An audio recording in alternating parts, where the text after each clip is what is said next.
Hello? Your time is up, Riley. Pardon? I'm gonna take you and cut you up, bit by bit. And once I can afford to distribute it, I'm gonna share your screams all over the world on my new podcast. Wait, what? Did I stutter? No, wait. You pay to distribute your podcast? Well, of course. That's the only way to make sure people can see it. No, you should use Anchor. Anchor? What's that? Anchor is the easiest way to make a podcast. It has creation tools that allow you to record and edit your podcast right through your phone and computer. Wow, really? Yeah, and they distribute the podcast for you, allowing you to easily hit the biggest platforms like Spotify, Apple Podcasts, and others. No way. And you can get paid right away, no matter how many viewers you have. And guess what? What? It's 100% free. No. Yes. That's impossible. I promise you it's possible, and you can check for yourself right now by going to anchor.fm and signing up. I gotta go. Yeah, that's what I thought. You're listening to Make Every Death Count. Brought to you by the Slash and Cast Podcast Network. Listen closely, horror fans, and get ready for one hell of a show. But make sure you hang on tight, because this is going to be a very spooky and bumpy ride. I hope you survive. Now, to all my favorite ghouls, goblins, and ghosts, here are your hosts, Nick and Riley. What's happening, lovers? What's going on? We going to get tropical. Welcome back to another episode of Make Every Death Count, brought to you by the Slash and Cast Podcast Network. We are your hosts. My name is Riley. My name is Nick. And today we got a very special episode for you as we're diving in to the one and only, may he rest in peace, John Saxon's prequel treatment for Nightmare on Elm Street. It recently came up on Bloody Disgusting. It was originally covered by Jason Jenkins on Bloody Disgusting, and I thought it was so cool, so unique to see Saxon's, as he just passed away recently, his treatment of what was a Nightmare on Elm Street prequel. And it was definitely very interesting. And I only have some like bullet points that I even know about. So this is actually my first time reading it as well, and your first time hearing it as I walk you through it. Mm-hmm. It's definitely gonna be pretty interesting. Before we dive in, as always, man, what's going on? What's going on in the world? How are things going? What movies are you watching? All that stuff.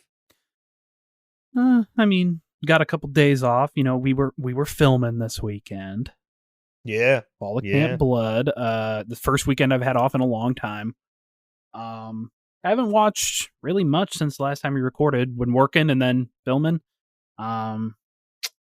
Yeah, I don't think I've watched anything other than the YouTube video here and there. Yeah, I haven't really watched anything either. I've been so busy. Then this weekend was just nonstop. It seemed, things constantly being thrown at us. But I will say, for anyone wondering about the Fall Camp Blood, shooting this weekend was super smooth. We officially wrapped up Peter Anthony. It was cool having Brent come back out, seeing him in Jason costume again, and we should have some fun things to share with you guys very soon, especially backers out there. So be watching for your updates, watch the Facebook page, etc. But yeah, that was definitely a lot of fun. It was really cool, and it makes me even more excited to dive into the opening scene in October and finally be done with this bad boy. That'll be nice. Yeah. It'd be nice to say goodbye and introduce it to a new audience. Yeah. Yes. All right, let's go ahead and dive into this. I'll read like a paragraph at a time, and we'll just kind of stop and discuss. Again, kind of going in relatively blind here. All I really know is that it's a prequel. So listen up, enjoy yourself, imagine what Nightmare on Elm Street could have been if this treatment ever came to life. It's 1969. Patchouli and musk are in the air. Political and social turmoil, violence on campus, a president who refused to run again, the anthem of the young, make love, not war, are recent memories and conversation pieces. And thus begins Saxon's treatment, setting the stage for the tale of Donald Thompson, Here, a young rookie detective in the Springwood Police Department, 15 years before the events of Wes Craven's 1984 horror classic. As the tale opens, we find Thompson seeking out Betsy, his missing 15-year-old daughter. He manages to find her in a hippie commune, having run away from home and fallen under the sway of Jimmy, a Pied Piper Risque cult leader, heading up a homeless bunch of kids playing house. This is meant to be similar to Charlie Manson here, just so we know. Okay. Betsy insists that her father stay and meet the absent Timmy, but Thompson simply drags her away from the commune, all scored to the mad laughter of her new adopted family. So listen, already interesting. I think it's interesting that we're following Thompson and that Thompson has a daughter. Because, if you're looking at, Nightmare on Elm Street, Donald Thompson, which if you search Donald Thompson, that's not what's going to come up. I just quickly typed it. I was like, hey, I gotta do a quick Google search here. But we never really even hear about that. It's not Nancy. Right. So it sounds like we might get to the point here in such a treatment. And again, this is just like a 5-page treatment, so a lot of details are probably going to be missing. But perhaps Mr. Thompson here lost a daughter. Yeah, I think that's where it's going. I'm getting, listening, getting in the mood. I'm like, okay, I'm visualizing a little bit. Yeah, let's continue on. Who knows where we're going here? All right. Back at the Thompson residence, Donald and Betsy return only to find a scornful Marge, Donald's wife and Betsy's stepmother, unhappy that the household's runaway has come home. There's no love lost between Marge and her stepdaughter, especially given that Marge focuses much of her attention and love on Nancy. There you go. Her and Donald's 5-year-old daughter. Mention is made of Marge's drinking here, which will become worse by the time the events of the first nightmare roll around.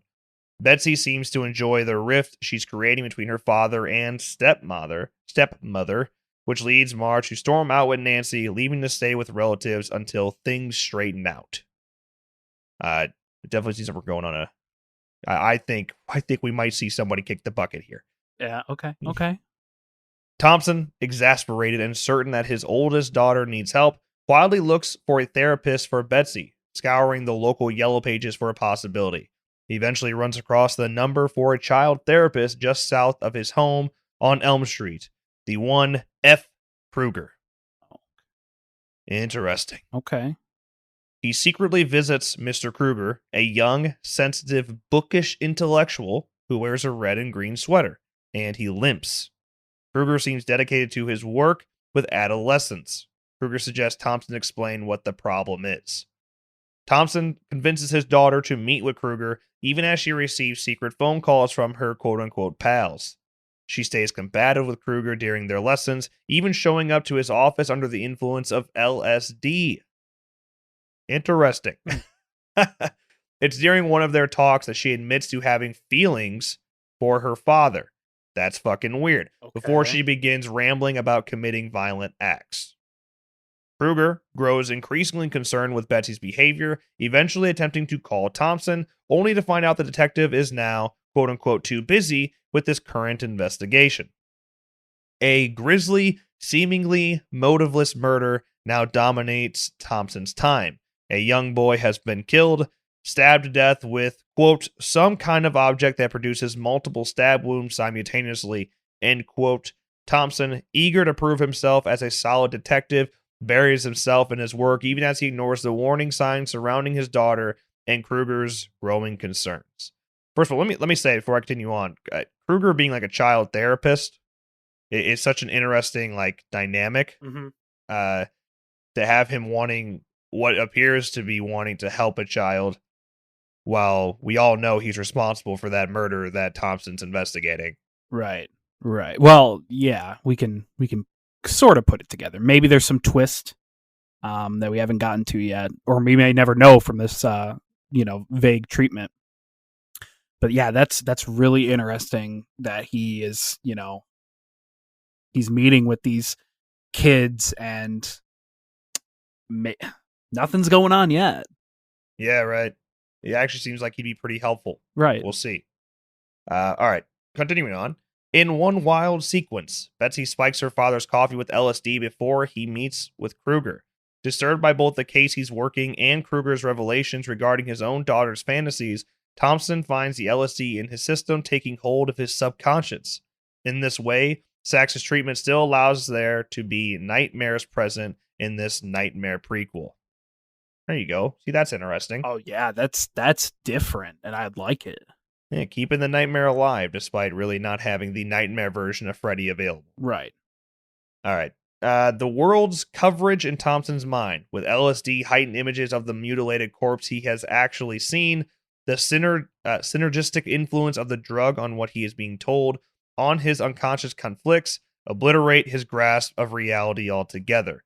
A temporary nightmare psychosis occurs. Quote, did I harm these people? End quote. There you go. Okay. Kruger, concerned by Thompson's state, takes him home only to be met by Betsy and a series of accusations. She tells her father that Kruger had drugged her, that she had all of these terrible nightmares. Kruger defends himself, but it does no good. Thompson becomes convinced by Betsy's lies. Quote, Daddy, you know he gave me that stuff so he could fuck me, and he tried, Daddy. End quote. So, false accusations appear to be coming forward, despite them ultimately being sort of true, it seems, for younger children. Mm-hmm. Mm-hmm. Again, I'm assuming we'll get there. Onward, Thompson attacks Kruger, nearly killing him in the process. The therapist races away, barely managing to escape with his life. Thompson collapses under the weight of his hallucinations, tended to by his daughter, who tries to talk him through his trip. He has vivid nightmares of young women being assaulted by a faceless man, of himself examining the corpse of one of these victims, only to find that it's his own daughter, and she springs to life, sticking her tongue down his throat. Oh, no. Thompson starts to awake, finding himself in his daughter's bed, sweaty and clad only in his underwear. His daughter is there, wrapped in a kimono, keeping a close eye on him. Thompson questions her about his being nearly naked, to which Betsy responds that she only brought him into her room to keep an eye on him. He hallucinates further as Betsy invites some of her friends into the house to party. After more drug-fueled visions of children playing in a park and being tied down by Lilliputian kids as though he were Gulliver, Thompson awakens the next morning to find Betsy gone and his house trashed. The department calls, wondering where in the hell their detective is. Thompson arrives at the morgue to find yet another child murdered. This one a young girl named Alice, the daughter of a friend. When Thompson discovers that Alice had been seeing Kruger for various problems, he launches into an investigation of the therapist, stalking Kruger and illegally searching his office after hours. Thompson soon discovers that Kruger is quite popular with the kids at the local high school. They even nicknamed him Dr. Deep. I mean, that's fucking weird. What a weird nickname. Okay. Betsy plants various ideas in her father's head about Kruger. He's weird, Dad. All he wanted to talk about were his weird, violent things and killing. I betcha he killed Alice. Things like that. Even as Thompson notes how easily Kruger seems to ingratiate himself with the young students, Betsy eventually attends a strange ritual with her hippie commune, presided over by a bearded, wiry young man with black hair and glowing eyes. His face has some shamanistic marking painted on it. This is Jimmy. The cultist leads his followers in a ritual that sees them burning a wooden doll of Dr. Deep in effigy in the large bonfire roaring before them. Meanwhile, Thompson visits Kruger under the pretense of offering an apology. Kruger takes the opportunity to warn Thompson about his daughter, noting that she seems to be a good kid who's being led into trouble.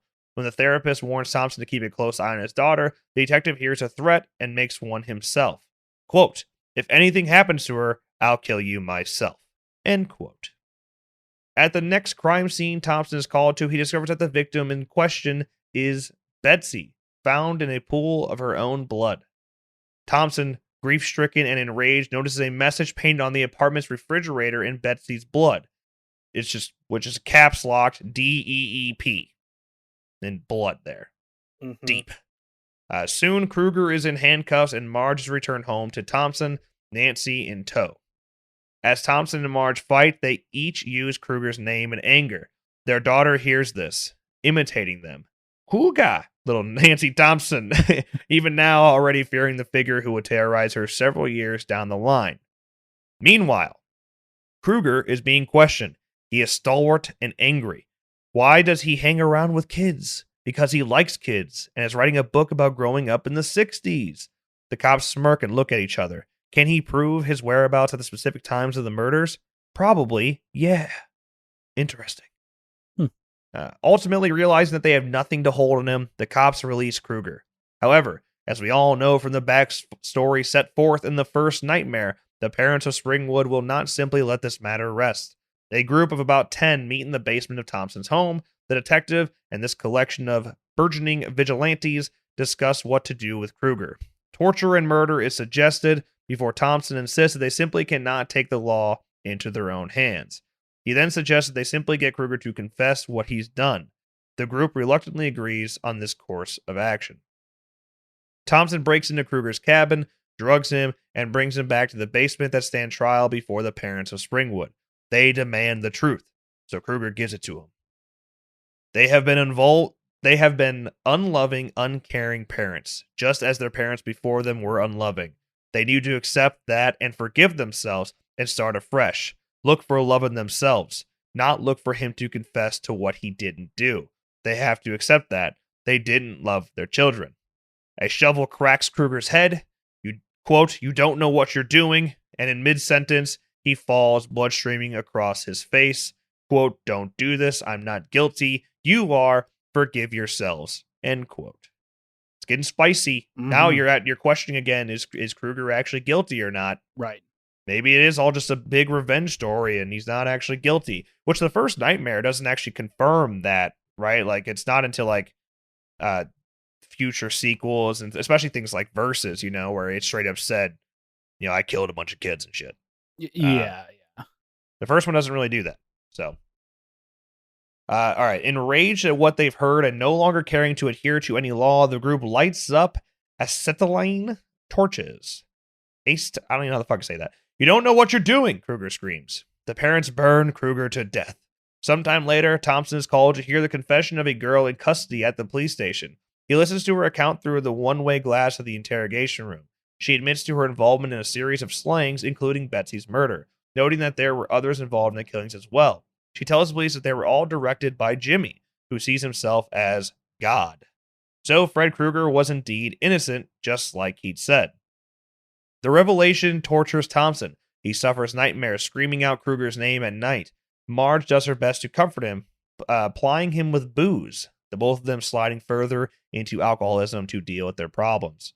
Meanwhile, little Nancy Thompson still has concerns about this Birdie Cougar she's heard so much about in this household. Though her parents assure her that she's safe and that they will protect her, she's beginning to have nightmares of her own. As Sax's treatment ends, he gives us one single moment with the iconic slasher that the franchise is known for. Back in their bedroom, the Thompsons take another drink and flop into bed, a blood-curdling scream into Nancy's room. Cut to, Nancy screams hysterically as she envisions Freddy Krueger, as we all come to know and love him. That's the end of the treatment. At least that's the end of the synopsis of the treatment by Jason Jenkins that was on Bloody Disgusting. So I mean, at the very least, it's extremely interesting. I think the concept of Krueger at least seeming innocent is a bold one. Obviously you got to have a twist, and I from the beginning was like, okay, yeah, he's innocent the whole time. It was the cult. Da, da, da, da. I don't know, like, so yeah, Freddy is just taking he's taking revenge on the parents who wrongfully killed him by now attacking the kids in Springwood, right? In the first nightmare, like that's what it led up to. So, I buy it. I think it's a lot.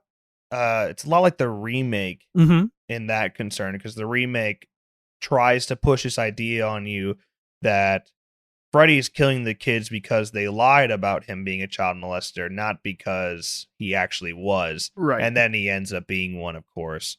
And I don't know if that was Saxon's plan as well, or that Krueger truly was innocent up until he died. I think personally I like it better that he was truly innocent the entire time and he was wrongfully murdered by the parents. Leading into the first nightmare, maybe there's a little bit of plot hole, maybe, but I definitely dig that treatment and that prequel story. Yeah, I'm curious. I'm trying to see if I can find when he actually wrote it. Before the remake or not? Well, I'm curious how early it was in terms of sequels. Right. Which I think I can find if I keep awkwardly wasting the time here. The idea was toyed with in the 2010 remake. I can tell you that. So it is. They did kind of loosely base it off of Saxon's treatment. I can't find a year. I don't know when he wrote it. It's interesting. It really is. Getting that different perspective, and I found it. He wrote it in 1987, and it was simply called "How Nightmare Began." Oh, I don't know if he was going to stick with that, but yes. Yeah, that's dope. I like that a lot. Yeah, and aside from Toby Hooper directing the pilot episode for Freddy's Nightmares, like Freddy's origin story has only been briefly delved into over the years. Granted, the films laid out much of the story, but Saxon's pitch was to do something that has, to date, still not been done. Make an entire movie out of Freddy's Reign of Terror as the very much human Springwood slasher.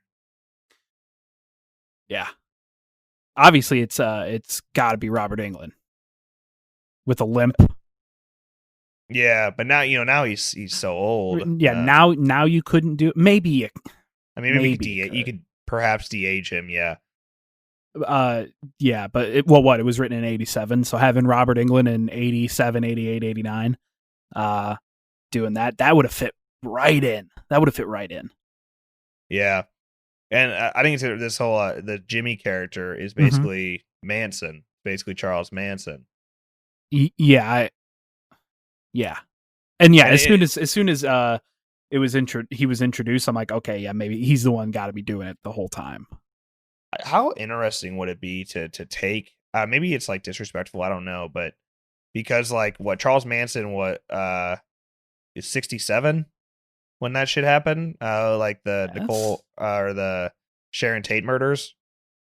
I think it's 67. So Saxon. I mean, it'd be kind of interesting if you brought legit, not just a Charles Manson ripoff, but it was legit fucking Charles Manson and the Manson family that were involved in this, and it kind of took a turn, and that's what he got blamed for. Maybe that's the twist in general. It's like you don't even realize who it is and who this Jimmy person is.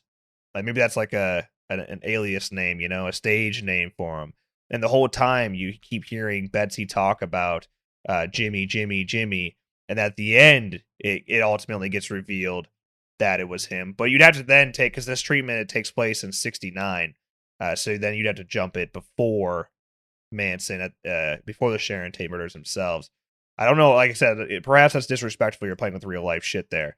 But it definitely would be one hell of a twist. I mean, yeah, definitely. And I would love to see, well, maybe I'm the only one that would love to see then what they do with that sequel to the prequel, type of thing. Like, does Jimmy show up then now in a later Nightmare movie? Well, right. Yeah, I mean, and maybe we get that cult like thing that we read in that one script. Right. Yeah. I mean, the Fred heads or whatever. Yeah. And Jimmy, all these years later, is still running the Fred heads cult. Yeah. It is interesting that the treatment came out, that he wrote it in 87, which is the same year Dream Warriors came out. And, Dream Warriors often is referred to as the strongest Nightmare film, right alongside the original. So, I don't know, because it would definitely change everything, assuming that happened, the prequel happened, versus Dream Warriors and everything past that. Yeah. And does it take away? Let's just like ignoring 2 and on. If we're looking at just the original, does a prequel like that basically is saying he's 100% innocent? Does it take away from the Freddy that we quote unquote know and love from the original? Because then, like, you kind of Feel you're kind bad. of on you're kind of on his side at that point, and his revenge driven tale and going after Nancy, it almost kind of seems justified at that point, Well, maybe that's why you get a prequel like that, like 10 years later. So you look back far. I mean, obviously, if you do it right after, you'd be like, "Whoa, yeah, you really will change." I think, yeah, it does change the way you probably look at Freddy, and then yeah, I mean, Nancy is top tier final girl. Yeah, right. So now you're kind of rooting, like, oh yeah, Nancy, hope you don't die, but Freddy's kind of justified killing your friends. Yeah. I don't know. I think it does. I think it's an interesting prequel, right? And it's an interesting story to tell. Mm-hmm. But I do think it takes away from the original that is so iconic. Yeah. As much as as much as I dig that treatment and that idea, it would definitely change Freddy. Like we talked about with Friday the 13th, you're rooting for Jason after 6 and on. You're kind of rooting for Jason. I mean, you're rooting for Tommy a little bit. Yeah. Have you ever seen Once Upon a Time in Hollywood? I love Tarantino. I still have not seen it yet. Well, you need to see it. It's at the top. It's at the top of my list. It's long though, and yeah, it is. It's just I haven't had time to. I really, really want to. Love Tarantino. The Manson murders always interested me. It's on the top of my list. It really is. Huh.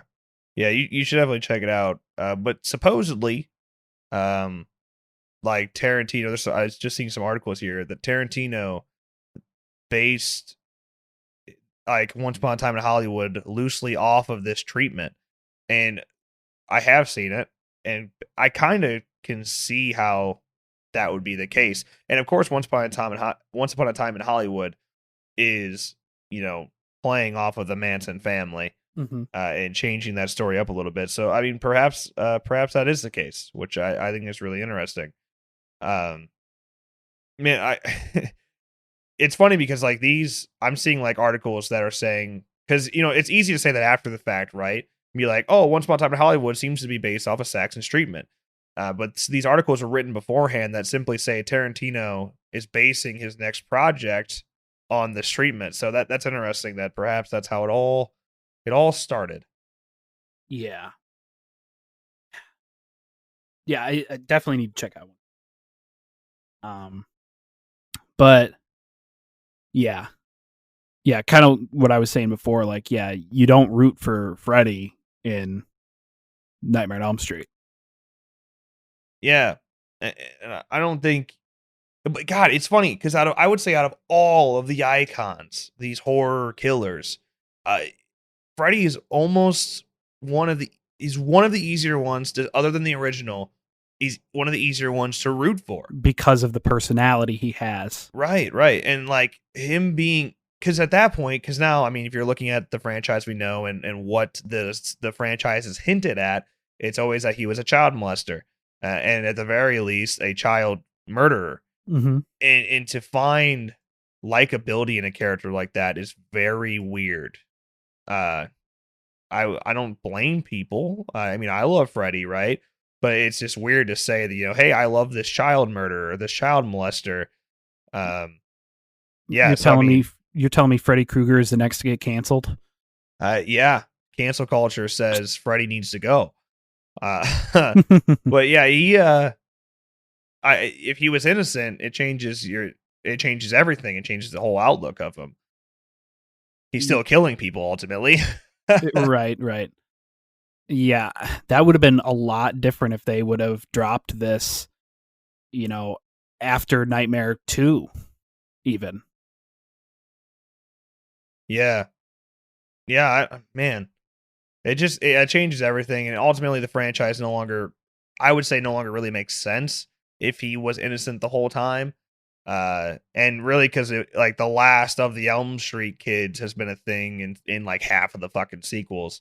And yeah, why does he continue his journey of killing kids when he really revenge stories often come to an end with completion? Like, hey, you're satisfied, you did it. And when he continues to go onward, and he's no longer innocent. There's no way to look at. I mean, he's not innocent in the first place with revenge killing. But I'm just saying, like, well, once it's no longer quote unquote justified, it doesn't work anymore. So like half the franchise no longer makes sense. But right, maybe, yeah, maybe they if they went the route of the prequel and everything, maybe they get to a point where someone, maybe Nancy, talks to Freddy, and Freddy's like, and now I got the taste. Like, I thought about it when I was alive. Like, I would like murdering people. And then at that point, now you're against Freddy again because he's went too far. And maybe that's how you bring it back. Obviously, that didn't happen, and it's never going to happen. So, but like maybe that's the route they would have taken or could have taken. Yeah, no, I agree. It'd be interesting. Yeah, and dude, John Saxon like reprised his role as Donald Thompson in 3, right? So like the fact that he had this on his mind and wrote that the same year, I mean, he probably already shot as Thompson again in Dream Warriors before he actually finished this treatment. So I mean, shit, what was going on in his brain, man? I'd love to see a fan film with a budget attempt this as a feature. Yeah, I'd love to do it. Yeah, I'd like to see Blinky do it. Yes, Blinky's done some of the prequel stuff before, and I forget, I'm zoning out the guy's name who's played Freddy, but he's great. I think he does a really, really good job of capturing who Robert is. So if anyone's going to play with the prequel type of fan film, it's definitely Blinky. Yeah. I will say, I mean,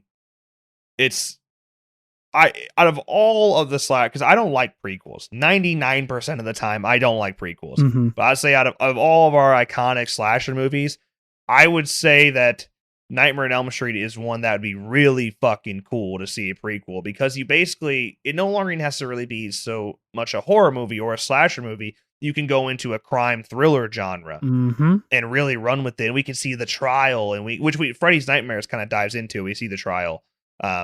So I think it'd be cool to see like a legit cool crime like thriller that's Freddy. That's Robert Englund. I mean, maybe not Robert, but like I said, a Freddy movie that is covering the journey of the Springwood slasher and seeing detectives trying to find this person and what leads to Freddy's arrest and the trial and all these things. I think it'd be super cool. Yeah, and then they find that he's innocent, and the parents aren't satisfied. They burn him, and then they find out who it actually was later. Like, imagine The People versus O.J. Simpson, yeah, but Freddy Krueger. That'd be dope, right? That'd be fucking cool. I would love to see that. And I absolutely love The People versus O.J. Simpson. So to see, even if a series like that, I'd be cool with that. And to follow that journey, I think the lawyer perspective is super cool because of some like. There was mishandled evidence, like based on the franchise anyway. There was mishandled evidence that ultimately led to the release of Freddy Krueger. It's kind of similar to OJ's story, man. I think it would work. I think it'd be really, really cool. It's actually weird that Freddy's story is so similar to like OJ's case because it happened beforehand. Yeah. So, yeah, I mean, that'd be fucking... Now that I said it, I kind of want to see it. I want to see The People versus Freddy Krueger. The People versus Freddy Krueger. I write that down. I'd love to try. The only thing that's probably the most difficult thing would be getting your Fred Krueger actor that can play the character of Fred Krueger well. I mean, how hard would it be to de-age Robert Englund? Right? Like he hasn't lost his step. He's still got the voice, but can you take him back 40 years, if not more? Have him wear a fedora, right? Which I mean, that'd be fine. I mean, he's starting to lose the hairline there, but yeah, have him wear a fedora I mean, he's still. The thing is, though, is how old was Freddy Krueger when he was killed? Well, I would assume like his 20s. I'm sure there's a straight answer out there, but I mean, you'd think pretty young just based on like Robert. Maybe you change it up. Maybe he was 50, 60. He was the child therapist. You know, had a long career of, you know, helping out kids, and then he was killed. And then, you know, obviously Freddy Krueger, the demon, has no age, so that I don't feel like that's a problem. Having Robert Englund de-age him enough to where he's in his 60s would work. Yeah, I mean, I think even if it was like 40s, you know, I think if you shoot it and plan it strategically, because I don't even think you need to show Robert or Freddy all that much. Right. If you make it a story that's driven from like the detective and the lawyer's point of view, sort of how the People versus OJ. I know we see OJ a lot in that show, but I'm just saying, like, a lot of it is following how do we convict him. Mm-hmm. And I think if you did the same type of thing with a Freddy origin story, you could really limit and shoot strategically and make it where it's very much possible to de-age Robert Englund. Right, yeah. Freddy, I mean, wouldn't have to be in it at all. It would be a lot of the detectives, a little bit of Nancy as a child. Right. Maybe you throw in some cult scenes. Just, you know, establishing them a little bit more. And a lot with what's the character's name? The daughter's name that Betsy? Yeah, follow Betsy. Follow your detectives. And and have Fred Krueger in there very as little as possible. Yeah. And have him there when you have like the trials or whatever. You have him, you know, obviously in the counseling scenes with Betsy, but he's not going to be on screen a lot. I think it would work. Yeah, I would say I would want to see him stand trial, and I would really want to see him in an interrogation room. Yeah. So I don't know how difficult those would be, but I'm just saying that I would definitely want to see those. I think that'd be really neat. So the thing is, in that treatment, just from obviously it's very vague, but he's not moving around a lot. You know, right. he has that fight with the detective, but he's sitting in the counseling room, sitting and you know, calling to let him know that his daughter's messed up, and he's just standing trial. He's calm. He's not moving. We get a little bit of that personality in there. The Freddy personality, but he doesn't have to be moving around so much, and I feel like the de-aging would be easier that way. Yeah, no, I think it'd be really fucking cool. I think the treatment has its moments where it's like, that'd be kind of fucking weird. But I think ultimately a People versus Freddy Krueger type of prequel would be pretty sick. And I think it definitely, like, I don't want a Friday the 13th prequel, really. I wouldn't want a Halloween prequel for a billion different reasons. Most slashers, once you start explaining them, they get dumb. And they don't seem like they're no longer scary. Mm-hmm. But I think because of where Freddy is gone and he's already kind of a funny character, despite how scary the original is, I think it would definitely be neat to go into the crime thriller type of genre with it. I think it'd be really cool. 100% agree. It would be very interesting to see. I if any fan film, you know, creator can do it, I think Blinky would be the one to do it. Yeah, for sure. And because Blinky's always, his take so far in all of his prequels type of movies have been he is guilty. We're seeing him, you know, manipulate kids and lure them in. Mm-hmm. So take a twist on that and be aware was actually innocent and follow the detective approach would be really cool. And, you know, Blinky has tried raising money several times and has ultimately not been successful with those a lot of the times. I think, you know, that one, run a big Indiegogo, you know, get some peeps like us to back them in the and get some press releases out there. I think it'd be sick. Yeah, yeah, GoFundMe doesn't take any fees, but you got to be on a platform like Indiegogo for something like that to be successful. Yeah. Pitch it to him. Write it down. You're not Or you- listening, but Yeah, right. Or like Wes Craven's estate also, now that they Right. have reacquired the rights, reacquired the rights, they can we already know that they're looking into doing something, and we know Mike Flanagan was interested in making a new Nightmare on Elm Street movie. We just didn't know where that was going. and Elijah Wood as well had a script, he said. That's right, yeah. So hey, why not do something a little bit different? Change it up a little bit, and perhaps a prequel, I guess, even though it'd be a remake now, but a prequel version of a remake could lead to a whole new franchise that you could build off of. But if you're going to do that at the same time, you can't really have Robert. You got to go with somebody younger to take over the character. Yeah, which at some point, listen, Nightmare on Elm Street fans, at some point we do got to give there. If we want the franchise that we love to continue, we're gonna have to get a new Freddy Krueger. Yeah, like, it's just gotta happen.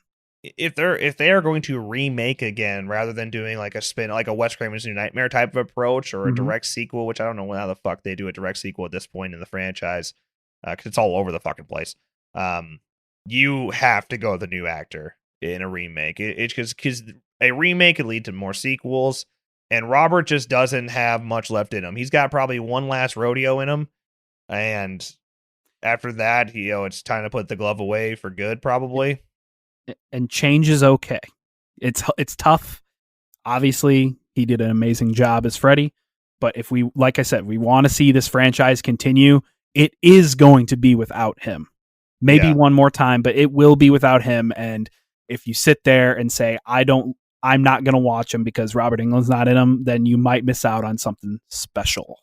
Yeah, in the remake failing, I don't think that comes back to Jackie Earle Haley at all, who replaced Robert Englund. I think it's just a shitty fucking script. He arguably, Jackie Earle Haley was the best part of the movie. Yeah, I think he is the best part. I think he's 100% the best part by like a lot. So yeah, I mean, the word replaceable sounds wrong, but like there are people that can come in and do it fine. You're not going to replace Robert Englund by any means, but they can come in and take over and keep us fans satisfied. And for the next Freddy Krueger, the studio, I definitely know you're not listening. Practical. Don't just CGI the motherfucker. Yeah, right. Yeah, definitely. If you're going to, that would just be stupid. Always go practical with it. You got to have some nice prosthetic makeup. You got the money. You can spend it. It would be harder to fucking CGI it. I know there's like 3-4 hours of makeup every time with Freddy, but shit, it's worth it, man. Make it happen. 100%. I would, there's a handful. I mean, you could do a whole episode on just who could replace Robert. But I mean, the discussions of CM Punk. Remember when CM Punk? Well, CM Punk came up for Ash, which I know Bruce kind of shot that down and basically like, hey, nobody can replace me as Ash. Just let the character die out. I agree with that. But at the same time, I'm like, fuck, CM Punk as Ash, a little spunk. I was like, dude, if there is anyone that could do it, that'd be pretty cool. And CM Punk has, so far in his horror movie career, as we've seen so far, it's been like 50-50, whether, he's had moments where he's really good, then he's had moments where he's really bad. Mm-hmm. So it's, I don't know. And he is a horror fan, so you know he's not just coming in blind to the genre. Right. So maybe he could do Freddy too. And then, then there's been discussions, Kevin Bacon, perhaps just have Jackie Earle Haley continue on, but with better makeup. I mean, he did fine. He did fine. He just had bad makeup and a bad script to work with. Yes. I don't know. I at some point, and it's not far away, especially as the F-13 lawsuit wraps up here, hopefully soon, and we start seeing proper settlements, we might see a bit of a slasher war again. That'd be great. Yeah, I don't, because Halloween, might be coming to an end again after Halloween ends. Yeah. But there's potential to see these 3 slasher movies, these big franchises, battling once again. I know we saw the remakes basically do this, but it was fucking stupid, and we all knew it was. Mm-hmm. To see it be done properly, and even have it where if Blum had all of them, it could lead to a horror cinematic universe of these iconic franchises. Be pretty wild. Yeah, then at the end of this prequel, the cult leader, pulls out, fucking The hockey mask or some the shit. hockey. Yeah, it's something. I mean, yeah, obviously it had to be done better than that, but yeah, or well, if you went back, if the prequel was all the way back in '63, and then you could have on the news at some point a crazy murder, 6-year-old child murders his sister in Haddonfield, Illinois, on like national news. Yeah, yeah, that it'd be as simple as that, and then we get the crossover years later. right. Yeah. And why the fuck not? Franchises are laying dormant right now. Anything would be great. Yeah, as estates or as people continue to reclaim these franchises as they're hitting the 35-year limits, and Blum is on top of the world with Halloween, you'd think if there's time, this is probably your last chance to do these franchises again, you might as well run with it. And I don't want to say milk it, but sure, milk it. But do it good, to do it right. Make actually unique movies. But yeah, it'd take the opportunity, I guess, is better. Like while they're making a little comeback because of Halloween, and then you got the slashers that took up the 2000s and 2010s that got us back into the next golden age of slashers, if you will. Yeah, and I did a collegiate video essay. It was actually like my last thing I ever did before I graduated college. Was a breakdown of the 80 or the slasher genre and how it all came about and how it died so quickly. And the last thing I said in there, my closing statement was, perhaps that the golden age of slasher has yet to come. And I was referring to the 2020s because you were seeing things like Halloween be so massively successful in a whole new generation. And now F-13's about to change rights, so it seems. And you have Nightmare on Elm Street going over to Wes Craven's estate again. It's like, dude, doors are opening here. Let's see what happens. And then you get like the Happy Death Days in there, like the little transition pieces between these huge franchises. Right, and we know like Victor Crowley and Hatchet is still ongoing. You have Terrifier 2 pushing forward. Like there's obviously still a market to make money with these types of movies. And Halloween showed a profit margin of 270%.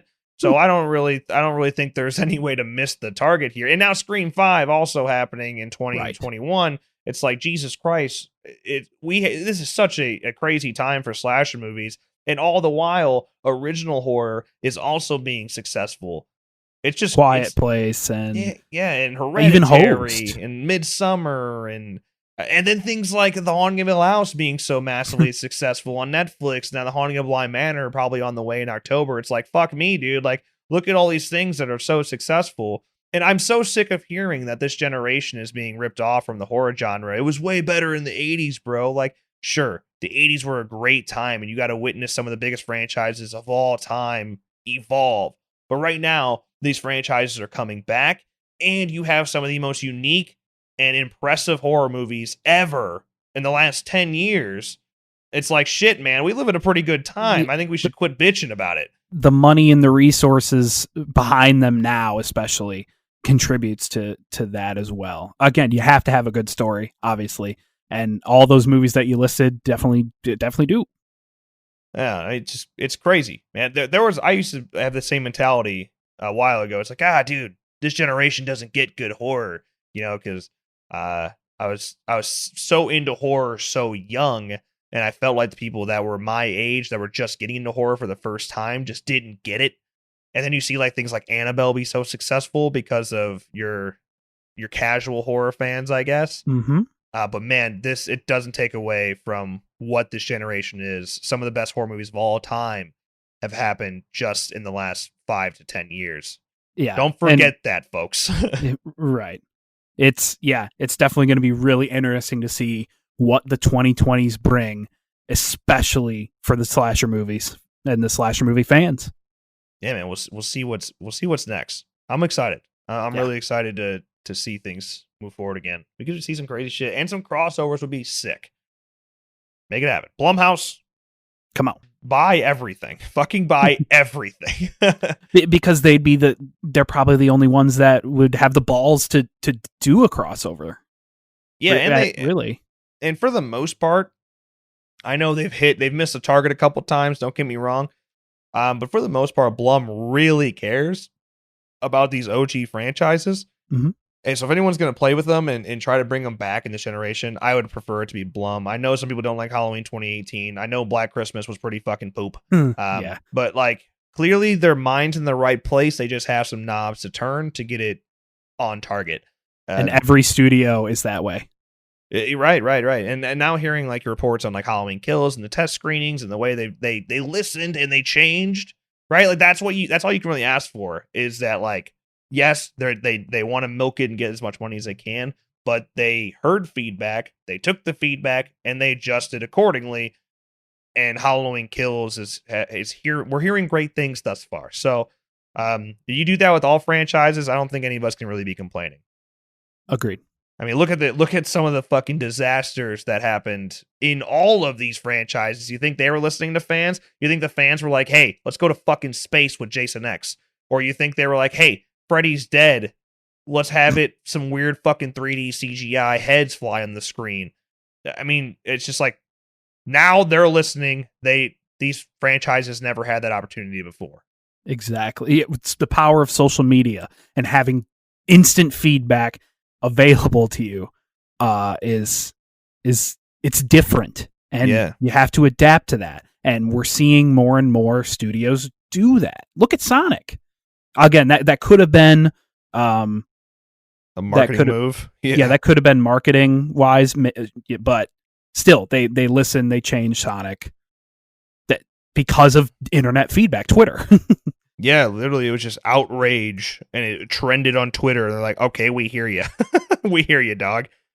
We fucked up. Man, I had a fucking point I wanted to make, and I'm forgetting it. I found a pimple on my head, and it distracted me. It's the worst. God damn it. If you remember it, just edit it in, like, right here. I don't think it's happening. I don't think it's happening. Fuck, that's really gonna bother me. Whatever. No, it's really gonna bother. I'm moving on. The whole point was, we could be seeing some great things very soon. Keep an open mind too. If you're like, I didn't like Halloween 2018 and Black Christmas was shit, so I'm never watching another Blumhouse movie again. That's not a good mindset. Like, especially if you love movies, like, why wouldn't you watch as many movies as you can? Right. 100%, man. Like there's a lot to still enjoy, my friends. And you're not going to like everything you watch. And sometimes movies are so bad that they're good. Sometimes. Yeah. Like, Jason X. Yeah, right. Halloween Resurrection, if you're me. Some people just hate it, but I don't. I really like that movie. Don't get me wrong. I know it's bad, but I'm just saying. I mean, our intro is I Still Know What You Did Last Summer. Yeah, never forget. Best movie of all time. we agree that it's not a good movie, but it is so bad, it's awesome. It's awesome. All right, folks, that's where we're going to wrap things up here. If you have thoughts on John Saxon's treatment or any of the other bullshit we said throughout this episode, please hit us up on the subreddit r/slashingcast. We want to hear you. We want to hear you. Just drop a comment wherever this episode is shared. And yeah, man, make sure you check out the rest of the episodes or the other shows within the Slashcast podcast network. We've signed a hot amount of shows recently that we're really proud of. We want you to check them out. So easiest way to do that probably to see all those shows is either at slashcast.net, or you can go check out the Slashcast Podcast Network YouTube channel starting like probably 2 days ago at the point you're listening to this. Every episode from every show or almost every show in the network will be uploaded 24 hours after their original release onto podcast audio platforms like that of Apple Podcasts and things like that. So that's a good way, a good hub to listen to every single show in the network right in one place. And that's pretty much it, man. Follow us Twitter, follow us Instagram, do the ting. Am I missing anything? If you have requests for us or really any of the shows to do like reviews on, post them on the subreddit. That'd be a good place. Or, find them on Twitter. The Slashcast Podcast Network Twitter follows all our shows on the network. You can tweet at them, any reviews you want to hear, even if they're, some B movie that you never heard of. I'm sure one of these shows will do a review for it.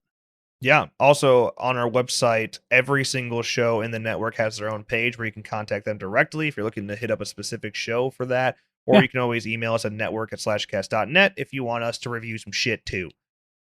Fun. Yeah. Fun stuff. Also, you got a podcast of your own that you want to join.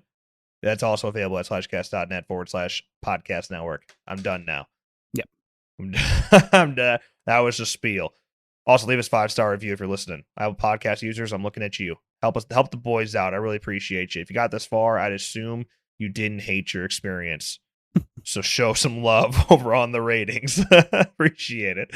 And that's all I got. With that, as always, thank you guys so much for listening, and we'll talk to you next time. Bye. Well, would you look at that? You survived all of the crazy and deadly shenanigans that the Slash and Cast Podcast Network threw at you today. Since you made it this far, consider leaving a 5-star review. And make sure you share this show with your creepy friends. Until next time, horror fans, stay safe, and more importantly, stay scared. I want to hear you scream.